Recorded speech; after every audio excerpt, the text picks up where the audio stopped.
just graduated university, University of Maryland College Park, with my bachelor's in neurology and physiobiology, and right now I'm just studying for my MCATs. But, yes, nice having you, Miss Savannah. Yes. Thank you, Miss Savannah. Please. It's a wonderful introduction.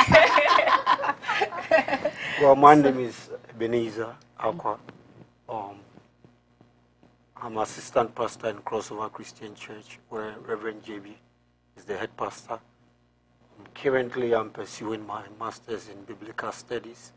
I should be graduating, God willing, by this year, December. Wow, congratulations. So I'm a pastor, a student, and also parent, one wife, 3 children. You made to that. We're glad to have you. So today we're talking about college education. We're talking about the road to success. And we know that going to college, whether for first degree or master's degree, it's different. The experiences, the challenges, the responsibilities are different. For example, if you're already an adult and you're going to school, it's different than when you are straight from high school and you're going to school. So today we're just going to look at that. And then also, as part of a program, you're going to help those who want to go to college and they are now in high school. You're going to help them. Miss Savannah is going to help them know what to do. And then if you are an adult and you want to go back to school, Pastor Ebenezer is going to help you know what to do. So thank you. Stay tuned, share, and make sure you invite other people to watch. So our first question, why do you think college education is important? Do you think college education is important in just a particular place, or is universally important, and why? One first. Please take it. I thought you said ladies first. So I was first. knew that. We'll go back and forth. Okay, all right, that's fine. I believe education is important. Some are of the view that education is important because of the economic reasons. Some believe that education is important because of the social reasons. But I will look at it basically from the biblical point of view. I believe that education is important because Bible actually makes it important. Oh, yeah. And why do I say that? I say that because of what Bible says in Proverbs chapter 18, verse 15. It clearly states that an intelligent heart acquires knowledge, and the ear of the wise seeks knowledge. And when you examine this scripture, one of the things that you want to critically look at is the word acquire. What really does it mean here? Because it's a verb, and verbs play a very important role when it comes to understanding scripture. When Bible says acquire, in other sense, it's saying that get, it's saying buy. It's asking you to purchase something. I believe definitely Bible will not ask us to buy something that is not important. Yeah. So for the scriptures to be able to say that acquire knowledge, in a sense, it's saying that put everything into what you can to make sure that you educate yourself. And looking at the one who even wrote this portion of scripture, talking of Solomon, we will say that there was no need for Solomon to acquire knowledge because God gave it to him. Yes. That is what he prayed for. So if God have given it to you, then why would you ask us to buy knowledge, purchase knowledge? It means Solomon, beside God giving him, have to sit somewhere or have to sit under the feet of somewhere to acquire that knowledge. So from the biblical point of view, in spite of all the other reasons, I believe Bible itself speaks to the fact that we need to be educated. We need to acquire knowledge. Wow. Thank you so much, Pastor. I am so confident. That, and I'm so glad that you really talk about that because that is always the biggest factor in the Christian community. We are always talking, oh, God will provide, God will provide. But we are never urged, like earnestly urging, like, okay, you need to do something. You personally need to acquire it. It won't come to you just because you pray over it. God have given you the wisdom. Now it's up to you to use it to your benefit. So thank you so much, Pastor. Just as he said, he actually started by saying intelligent heart. So anybody who knows that I need to be educated is actually wise in that sense. By taking that decision alone makes you a wise person. It's not just, excuse my language, foolish people who want to be educated or the unlearned who are saying, I want to go to school. It's actually people who have sat down and have analyzed themselves and knows that I need somebody to teach me this, or I need to know this through whatever means I have to acquire them. Great. Thank We'll come you. back to you on Yeah. the follow-up on that. But before that, what do you think? Do you think education is just important because you're living in a particular area, or it's just important no matter where you are? I think no matter where you are, education is very important because looking at the society that we're in right now is continuously like evolving and changing. And one thing that I can see right now is that paper, the degree, it holds so much nowadays. You can be very, very knowledgeable in like your job. You can be in a job for like 8 years with all the experience, but somebody with a paper will come and overthrow you just because they have that, that degree, that knowledge. So I think because our world that we're in right now is changing so much, and nowadays education is held so high, it's just good to educate yourself so that you're not left behind. That's also it. Thank you. Coming back to you, Pastor, so I know that there are some Christians who believe that you shouldn't attain higher education, like you end up at most high school, that's enough, because they believe as you go higher, if you go to college and etc., it's believed that when Christians, young ones, go to college, they come back and they are now atheists, they've lost their faith. So there's a school of thought that is trying to say you don't need to go that high because you're just going to lose your faith. Or what have you got to say about that? I will say that is not the right concept.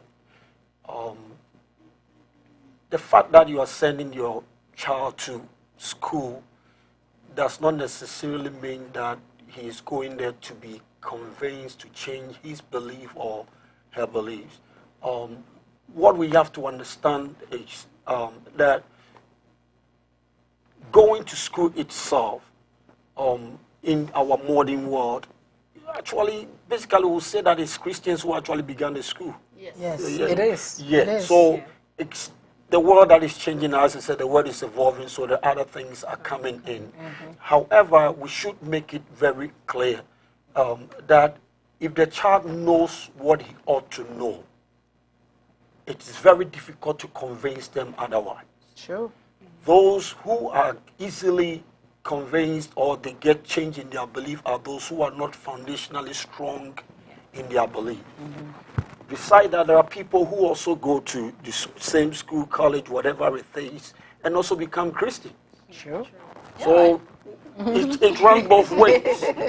Yeah, it runs both ways. So you can send your child to school, you come back believing in Christ, and some may also send their Christian children to school and they'll come back believing otherwise. The question is, what foundation did you give to the child Yes. before he even got to the school?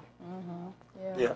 Because the Bible said, train up your child in the way they should grow, and when they grow, they will never depart from it. So if the foundation is strong, no matter what, they will be the one that in the theologian class or whatever class you are, they're debating with the professor because the professor is challenging the foundation in which they believe in.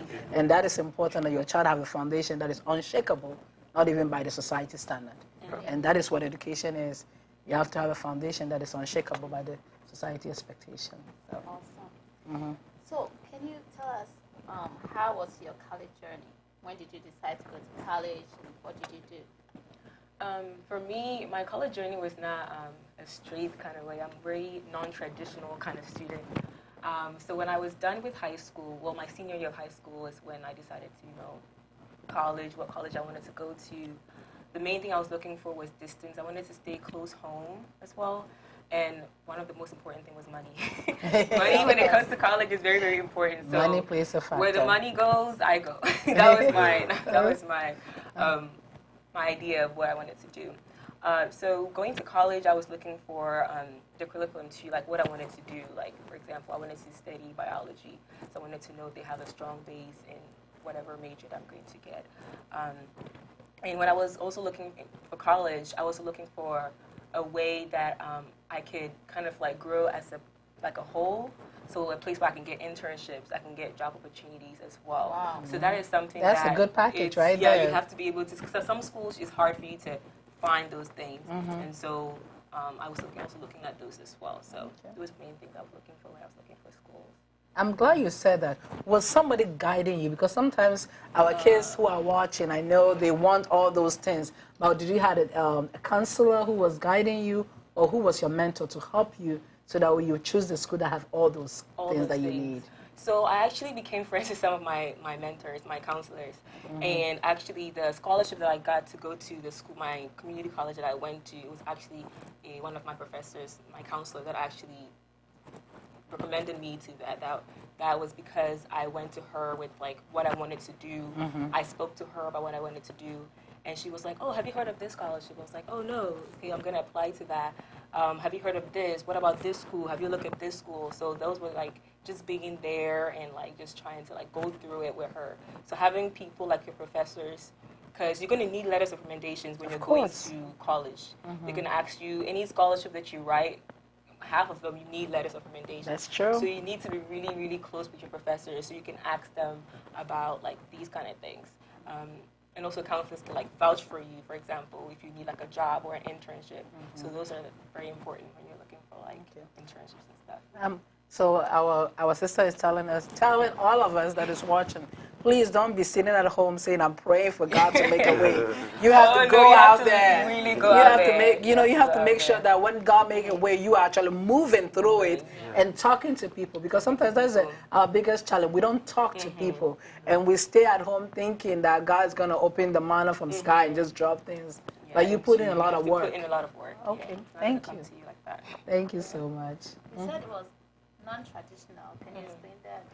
So most people go straight to university, like a four-year university. I had to go to community college, so I finished my 2 years at Montgomery College, and then I continued my other 2 years at University of Maryland. So I'm considered a non-traditional student because I go 2 years and 2 years to complete my 4 years. People, the traditional way is straight from high school all the way to like 4 years. So I was non-traditional. Oh, okay. Thank you. So that's a new terminology that I just thought college is college. When I think of non-traditional, I'm thinking about older people. I didn't think about just going to community college to make you a non-traditional. Yeah, because you're not going according to like the tradition. trend or the tradition. Okay. Thanks. Amen. Good to know. That's true. Pastor, how about you? What was your journey? Was it also non-traditional or traditional? What was it? Yes, mine will be non-traditional in one sense, traditional in another sense. Let me say that I decided to go to college when I came to the United States. I was with my brother, Uncle Johnny, and he actually asked me what I want to do. And I said, well, when I came here, I've tried everything that I thought I want to do, but it couldn't work. The only thing that I've always tried and has worked is when I entered into the ministry. Getting into school to do ministry was not difficult, except when I got here to go to college. And even with that, I almost gave up when the college wrote to me and said, you have to come. Because you have to come. Yeah. I came to this country with my transcript after sixth form and associate degree in Bible College in Zion Ministerial Institute. So I submitted all those to Washington Bible College and told them I want to enroll.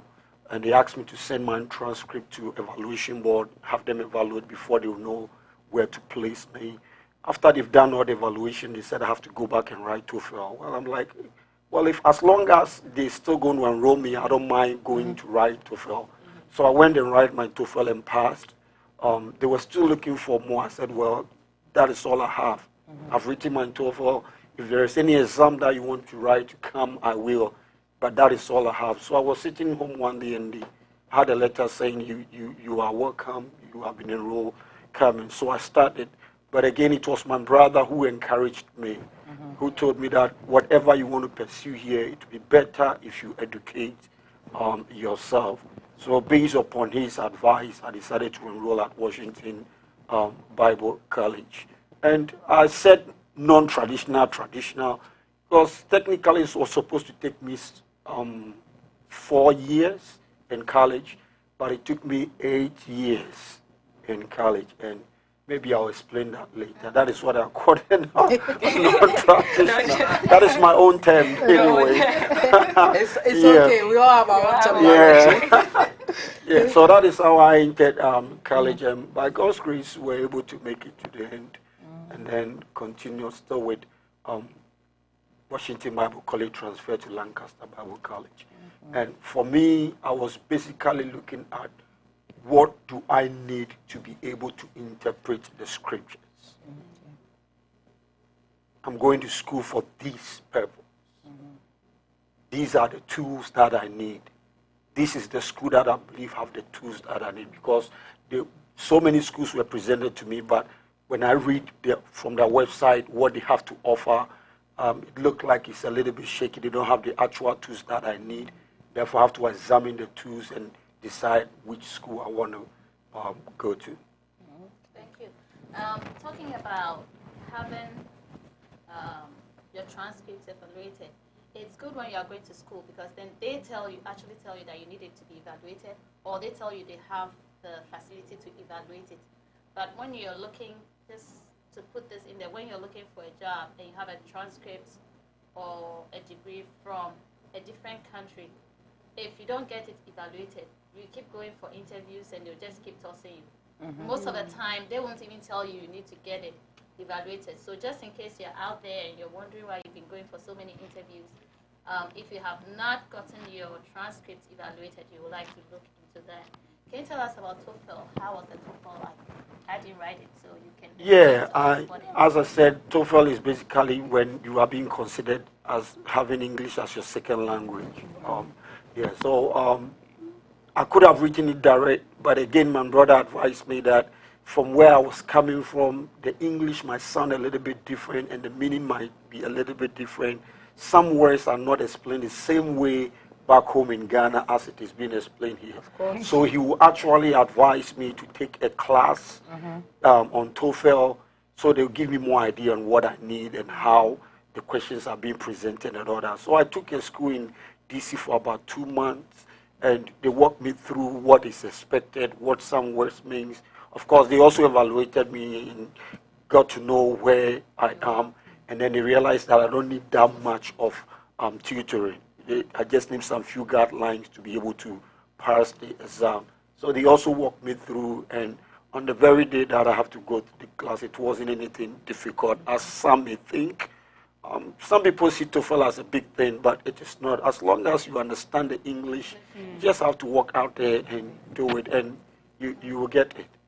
Is it expensive going for the classes? Is it expensive, right, sitting for the TOEFL? How is it expensive? I wrote it in about 10 years or 8 years, I think 10 years ago. That was around 200 and something. I don't know how much it costs to write the exam. The class cost me about $1,000. Of course, let me say that it could have cost more. Yeah, but because of where I am, it cost me less to do that. But again, like, as I'm saying, if you look at the money, you will not do what you have to do. Sure. But because as I speak now, my education level can get me that money any moment, any time.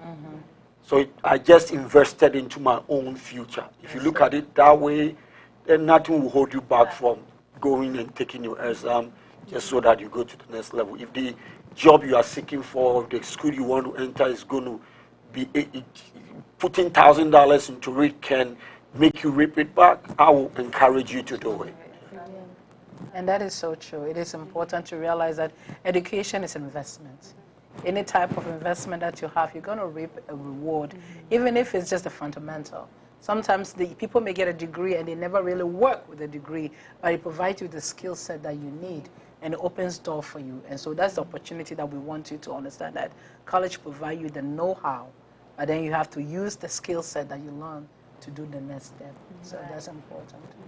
Also, there are free English lesson classes in all the states.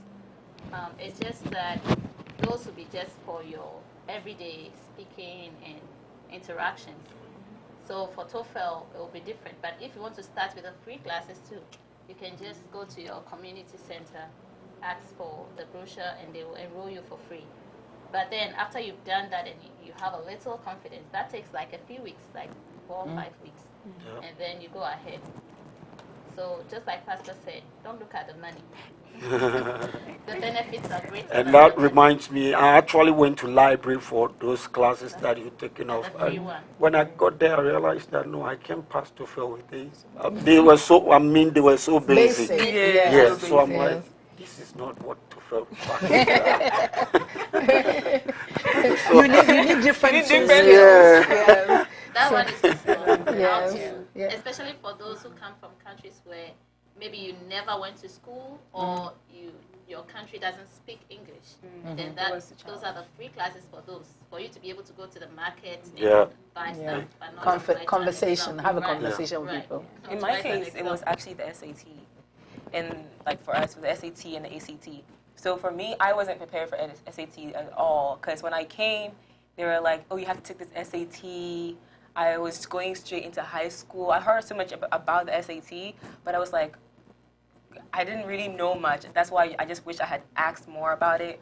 So when I took the SAT, I didn't really do as well on it. And then I think a week after I took the SAT, someone was like, we have free SAT classes. So I actually had just a week between me taking the SAT class and going to take the SAT again, and honestly, I scored the same score because it wasn't enough time for me to. And for example, someone that has English as their second language, it can be very tough, especially when you just like start. So for me, if you can just start early, because I know people are starting from even middle school with this SAT thing. It's really important. Yes. So they have the pre-SAT that they do in middle school.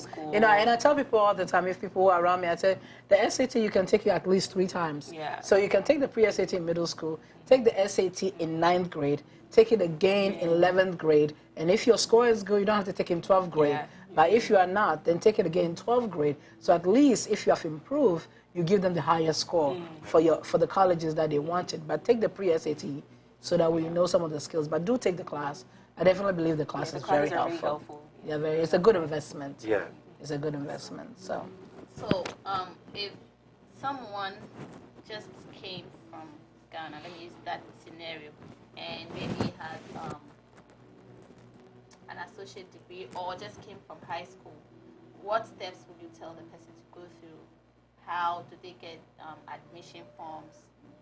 What can you tell the person who is trying to go back to school but has just come, like a newborn baby in a new country, and doesn't know what to do? What would be your advice? Yeah. Ladies first or men first? Going straight into university. So, for me, if you come straight into Ghana, I think the best place to start is obviously like the school board, like the university system. Just look at the classes, what they require, what you want to do actually, and look at any exam that you actually need to take. For example, if you need to take TOEFL, and maybe for me, I might have to take like an Accuplacer. Those are the tests that it tests to see what level you are, so you can actually, if you are above, then you can actually do college level courses. If you're below that, you have to start from basics. So you have to actually start from there. So I know some few people who just came here. They attended our church and they just came 19. I think they also wanted to go to college. And my advice to them was to look at the schools and mainly look at like, what do you want to pursue and what test do I need to take? And if you needed to take tests, you study for it and you go and take the test. For me, I advised them to go to community colleges, because community colleges are ruling basis. So it doesn't really matter like where you start from. Like you can just go straight into it. And it's also like a good way to like know the balance, because when you go straight into maybe a 4-year, it might be hard to like balance the big classes and everything is kind of rushing. But community college is like, it's a kind of a place for you to like know where you're starting from. So you look at the tests you need to take and then the courses and the classes, and you just always ask, because if you ask, you can find somebody and find someone who's already gone through the process to take you through the process. So it's always helpful to like, oh, what did you do? So I want to be a biology major like you. What classes did you take? And ask them like, how did you study for it? Were you working when you were doing your college? Where do I start? So that's basically. And I think one of the things, and I like the fact that you said ask. Mm-hmm. You know, you can walk to somebody and say, oh, please, will you be my mentor? You know, we are afraid to ask for help. But if you ask somebody, will you please be my mentor? They could say yes or no, but you wouldn't lose anything. But if you ask somebody, they are more willing to say they will invest into you. But if you never ask them, people are too busy. People are too busy to even make time to talk to you. But go ahead and ask. Please be my mentor, and they will really mentor you in that area. So that's a good information. I also like the fact that she said ask. And ask the right people. I believe that people around us, especially when you're coming straight from Ghana, have some very important information if you really want to go to school, if you really want to be educated. Because one, they have the experience that you don't have as someone coming from another country. I said this because I completed almost about 6 months or 3 months to complete college. That is when I got to understand how important GPAs are. Seriously, Pastor? Yeah. Okay. Please tell us what happened. Because as I said, my purpose for going to school was just to acquire the knowledge. So as long as you give me what I need to be able to interpret the scriptures, you're okay. I'm okay. But then I went to graduation. I think that I was to graduate the next, I was the next one of those who are graduating. And I realized that they have ropes around their neck. So I asked someone. The undergrads. Yeah. So I asked someone, why are these guys with ropes and these guys don't have? And they said, oh, these are the 100 rows. I said, oh, what is that? And they said, oh, if you have 3.5 and over, then yes. I said, oh. So I went back to school and checked again what that is, because I've been seeing it, but I didn't know what it is. Wow. So I went and checked, and I had about 3.47. Okay. So I need about 3 more to make it for 3.5. But then I was left with only 1 course. Oh. Now, if I knew how important that was and how that would propel me to my next master's degree, I would have gotten more than that. Wow. I would have fought for some degrees. I would have fought for some marks that was taken by the professor. But as it is, I mean, I wrote it is correct. If you don't like it, then you take marks away, then fine. But if I knew that was going to affect my GPA, because that is what I did in my last course. I told the professor, what I've written is correct. Now my GPA is at this point. If you give me less than 100, it's going to drop. And he agreed. Now in this case, what I'm saying is, if I have asked and someone have walked me through it, that this is where your GPA need to be, this is what is going to happen.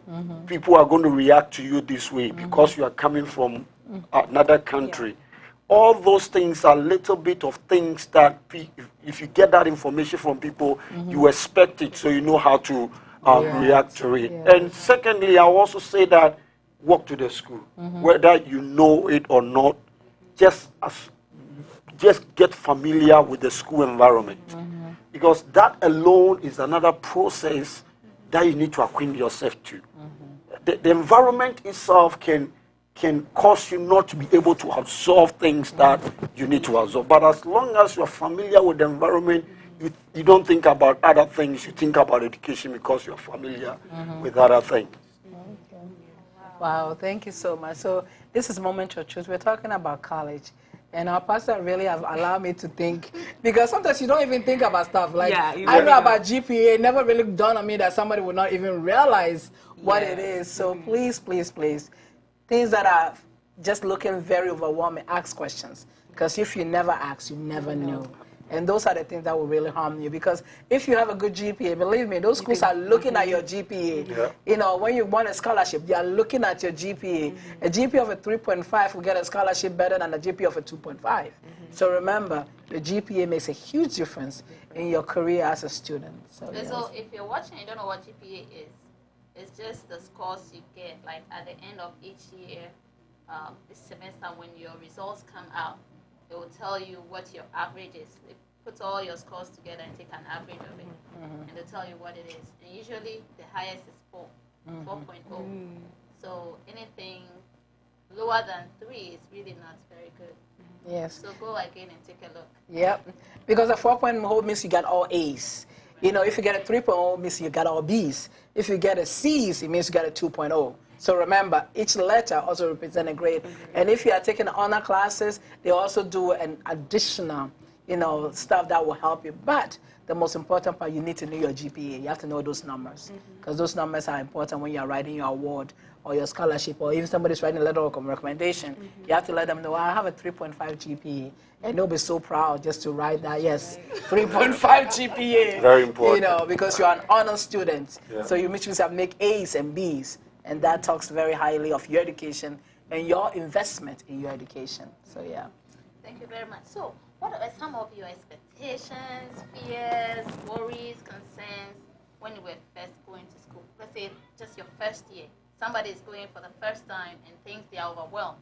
But I think most of us have some fears, concerns, and excitements. And what were yours like for your first year in school? My first year, I was just scared of the classes, honestly. I just felt like college, you're supposed to grow up. Like, you're supposed to be high school, you've graduated high school, so now you're an adult, you're going into the adult world. Your classes are definitely going to get harder. You're going to have much more responsibilities. Your teachers are definitely not going to be like high school. And actually, did you do your homework? In fact, if you actually don't come to class, they don't even like bother to call you to see how you are. You are left on your own to be an adult when you get to college. So for me, I felt like, you know, just being left alone and just being able to figure out things myself was one of my biggest challenges too. Was like, how do I, like, you know, get the workload and everything and just be left alone and to do things without somebody prompting me to do it all the time. So that was one of my struggles. Yeah. You have any fears? Yes, I did. My fear is very simple. I was wondering how I'll be able to ask the questions that I need to ask. But that is also the most important thing. Because if you really want to know, then you need to ask. Yes. And that was one of the challenges. And I did not overcome it.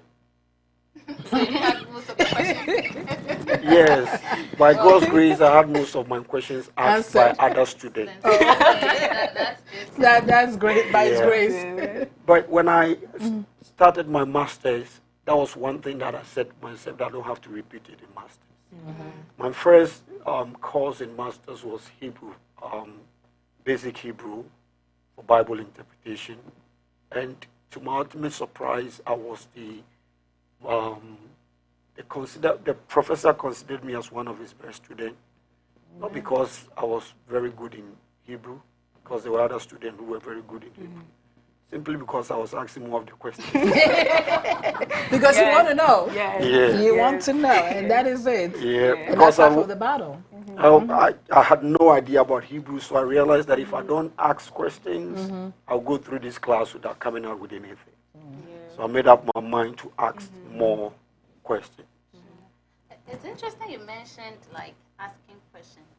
So when I came and I went to my master's class, I didn't even think about asking questions being a challenge until I got in there.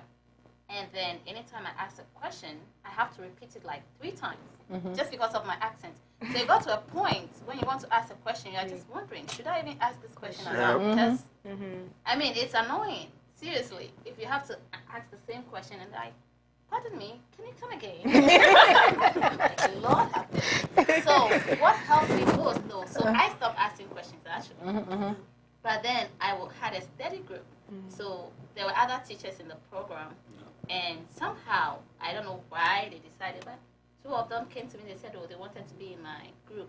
They wanted to have study group with me. Maybe they realized I was not asking more questions.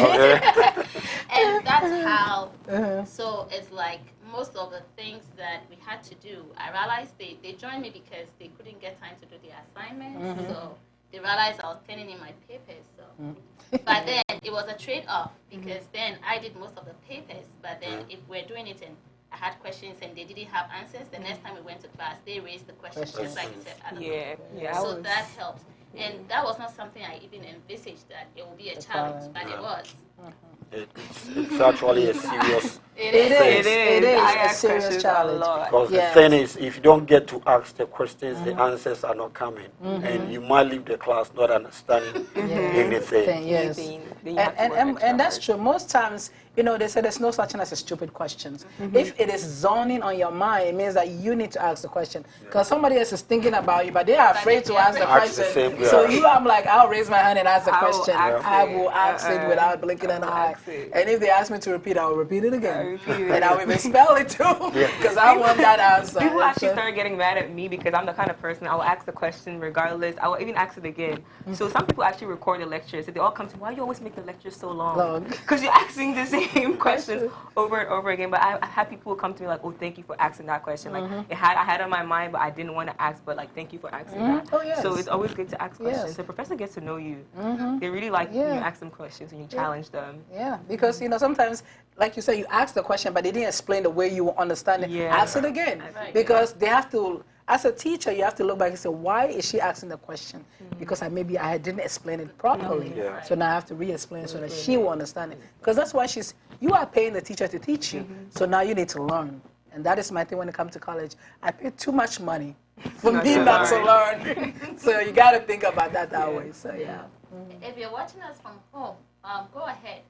Let us know on Facebook what were your fears, what were your worries. Were those fears and worries, were they legitimate? Or when you got to campus, did you see that some of those fears really did not really matter? Did you have any other fears that when you got to campus you realized, oh, these were just imaginary fears? Did they really exist? Fears when I went to campus. Concerns, worries? Mine was finance. I really did not want to get into any loan issue. Yeah, I didn't want to. So I was wondering how I'll be able to pay for that fees. Again, I was the one going to be in charge because I was a grown man by then. So I knew nobody was going to help me. Question is, how was I going to get the loan to be able to finance my education? And God made a way. When I entered, the gap, my salary was so low, so grant helped. I have to apply for financial aid, and the grant from the government was helping, but I also make sure that I was saving enough to make sure that I'll pay the balance out of my pocket, because I really wanted to complete college without thinking about loan. So that was one of the fears before entering into college, but God made a way. So you were able to minimize it, or you don't have any loan at all? I did not actually take any loan. And that is, I guess, what prolonged my education. Yeah. So that's what made you take the 8 years instead of the 4 years. Amen. Amen. Wow. Amen. And that's important. That's important. I think most times people think about, like you talk about grants, you know, most people don't look for grants. I look for grants, I look for scholarship. I look for anything that will make sure that my cost to college will be minimized. So anything that you could do to make sure that at the end, you don't end up with a huge student loan. But remember that when you take all those grants and scholarship, it means that your GPA have to be more than a 3.0. So that makes sure that your GPA is important. Because if your GPA drop below a certain criteria, they will take that scholarship away from you and they will take that grant. So you need to make sure that. And do you reapply? Oh, you can reapply, but that means that semester you have to pay that money. And that is no joke. I had that happen to me, and that was like an eye-opener. So you have to stay on top of those things. So yes. Coming back to the spiritual aspect, do you feel as though, Mr. Bernard, that will come to you, and then we'll come to Pastor Eben. Do you feel as though the church had prepared you spiritually to stand strong in an environment that is open to everything? Definitely.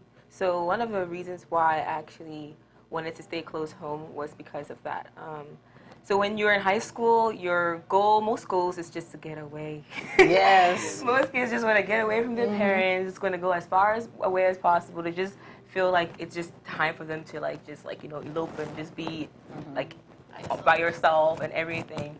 But I just felt like I had a responsibility here. I was really involved in church, and I had like a really huge support here, a good support system that I felt like if I was so far away, it would really I would fall. Because when you get into university, you get into college, you realize that the culture around there is different. It's culture based on fun, and then more fun. It's based on partying. It's based on, you party all day and you just study really hard, and then you just, that's it. It's just about, just being involved as much as possible, doing all these things. And if you're not really strong in your faith, it's really easy to fall. And if I mean fall, falling into drugs, falling into anything, and very easily. 1.0. Yes.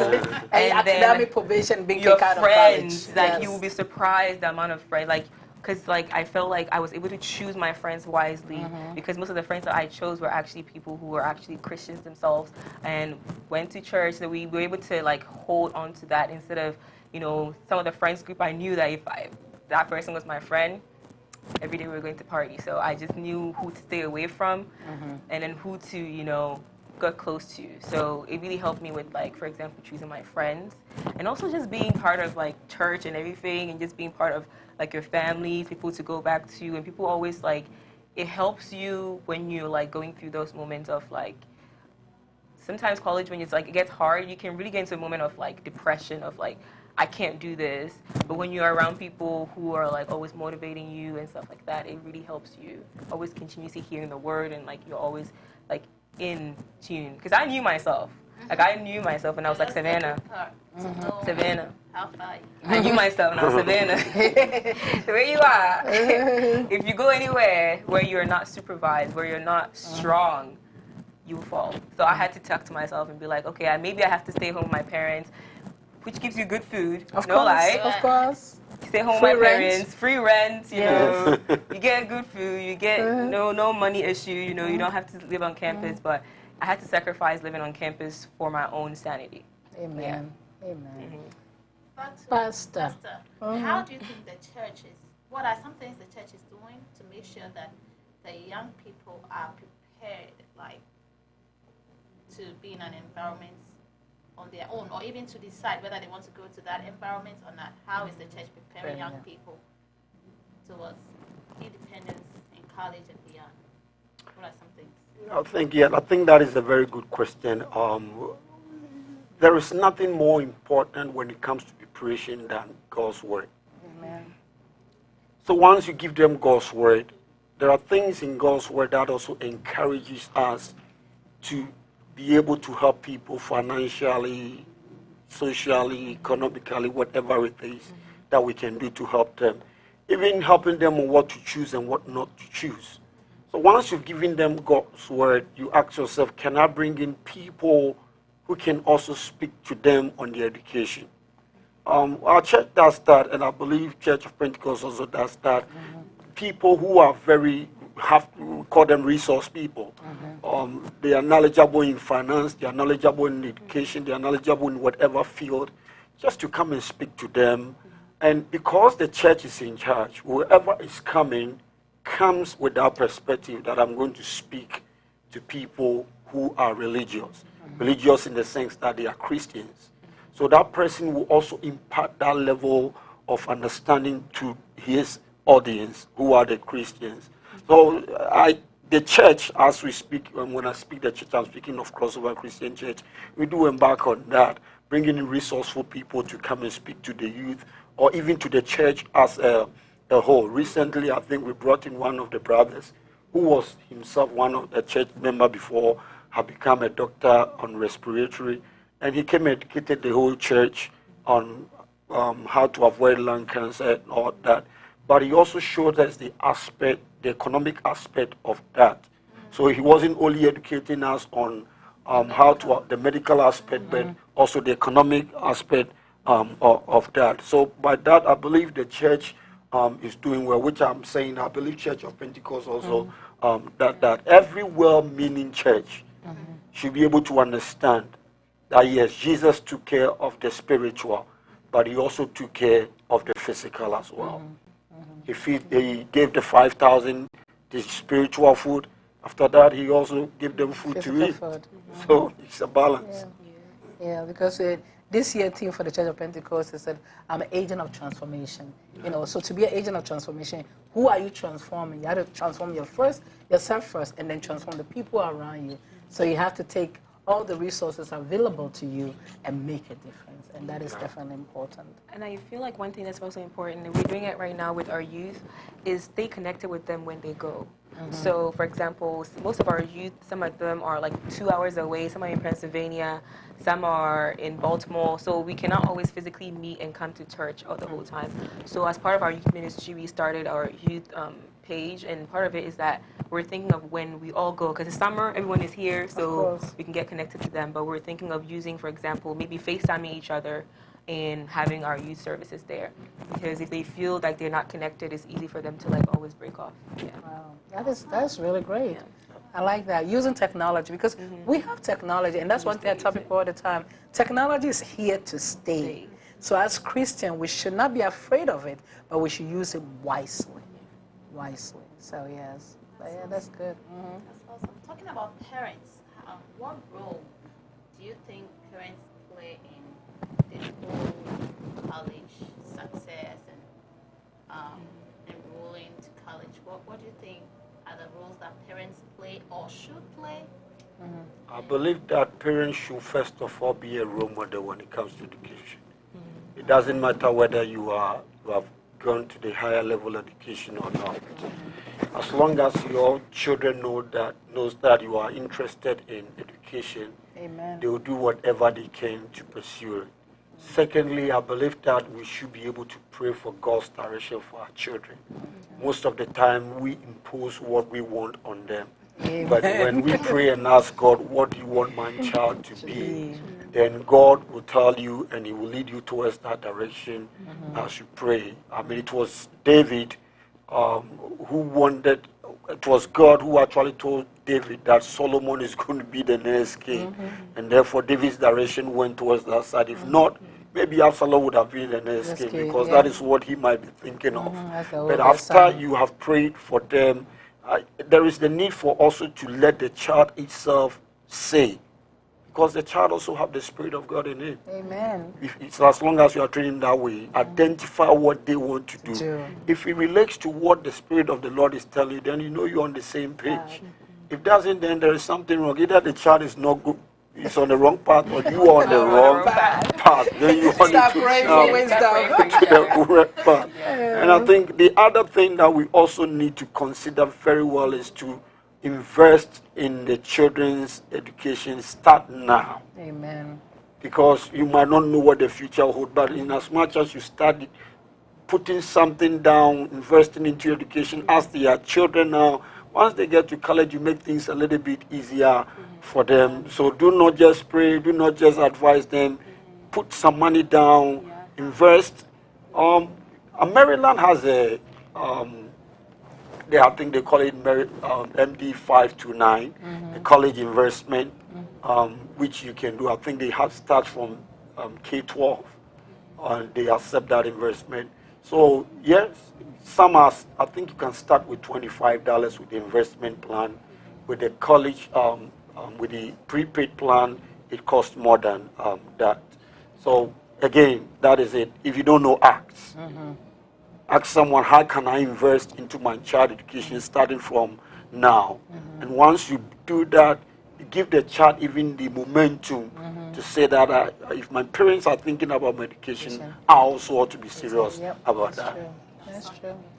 Yeah. I also feel like most of the time, more than, financial support is very important. And sometimes if you're not lucky, it's just not possible. Your parents just cannot support you with financial support. So I know when I first came to Ghana, one of the first things my dad told me was, he said it in Chi, but he said that if you know me, you know my situation, you know us, if you don't find a way to go to school and pay off I can't help you. And he was being honest with that because he didn't have any savings, for example, for me.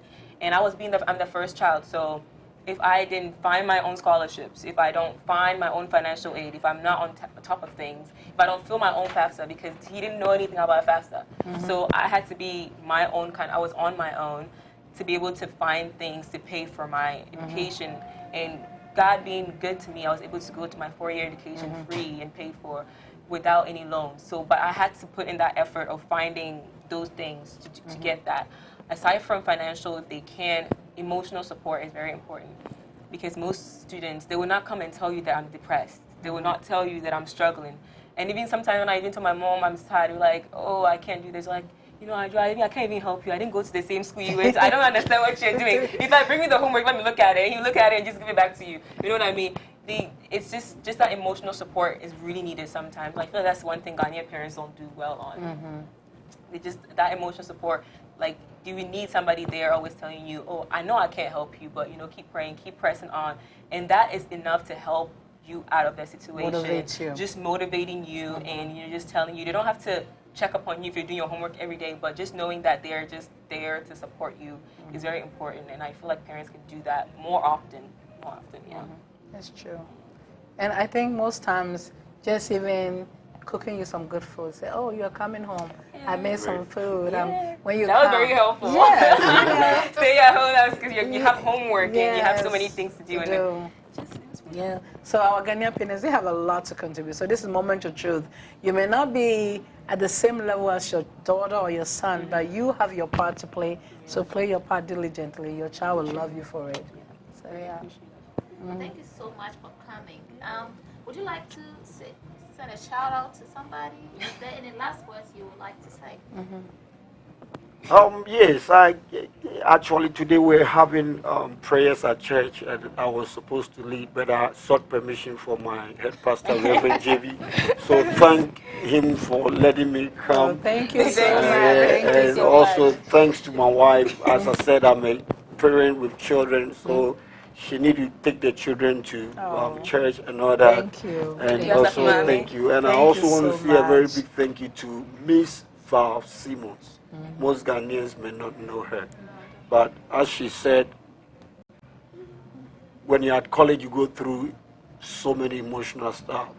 I almost gave up in college if it had not been for Miss Val Simmons.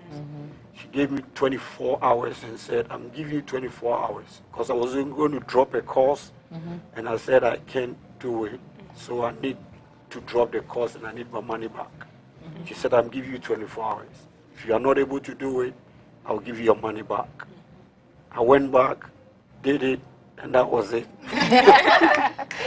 that little encouragement makes a have huge pushed difference. me all the way to my master's, and I'm very grateful to her. Thank you. Yes, thank you so much. We appreciate it. I also just want to say thank you to, my parents. Amen. Because they're going to watch it, but why did you thank me? Okay. We are thanking the parents on every thank you to my professors and my church for being such a good support system for me across the Christian Church. I also want to thank basically people around me that provided me that support. State of Maryland, if you're watching, thank you for the scholarships. I just want to thank God in general for just keeping me throughout the process. Okay. Yes, we also thank you guys for being a wonderful guest. And if you're watching, we also thank you for watching, because we really want this to be about opportunity. And you guys have just been great opportunity for our viewers, because you have given them an insight of what it takes to be successful and what your journey when it comes to your college education. And so we really appreciate that. And as Pastor talked about, the Church of Pentecost Maryland District is having their prayer festival. So we started on Monday, and it's going to be over this Sunday. So please also come in and come and be part of it. It's really been a sight, and they're talking about being planted, like a palm tree. So the palm tree is unshakable, and that is what we want to be. We want to be palm trees. So, amen. God bless you so much for staying tuned. We hope you shared, you gave us your views. We'll go back and check and come up with replies to whatever you want to hear or whatever questions you have. Next month, we'll be talking about our resolutions. You know how we make our resolutions on the 31st night and then we forget about them? This time, we're not going to forget about them. We are not. We're going to have a check-in, see what the resolutions were, how far are we along the way, so we know what to do. So next month, we'll be talking about resolutions. You have great resource people in, just like you've seen tonight. So please stay tuned with us. Thanks to our producer, Elder Richard Esifi, and the technicians. Thanks also to our sponsors, Ashon Collections, supplier of electronics and consumer products. Contact 0243-548-925 and 0276-380091. Thanks to Lean on Jesus Foundation and Ministries. Thanks to El Shaddai International Market, where you get all your international foods and anything else. If you're out there and you would like to sponsor us, we really, really would like to hear from you. So you can call us on 202-509-6267. Let us know if you would like to sponsor us. And also, don't forget to send us your views. What are some things you would like to see on the program? And we'll be glad to bring it to you. Over to you. Okay. And I also want to mention that we are having a marriage seminar this Saturday at 6 p.m.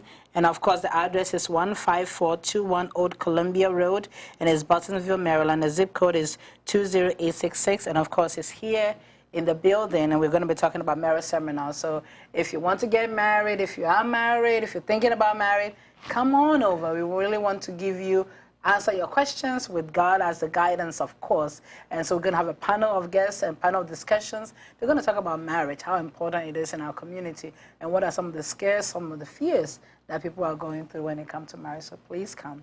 I also want to thank our national head, Apostle Marco, our regional head, Apostle Samuel, and of course our district pastor, Pastor Evis Barton, and the wife, Beatrice Barton. So thank you so much for being our guests and also watching the program. Until next week. Yes.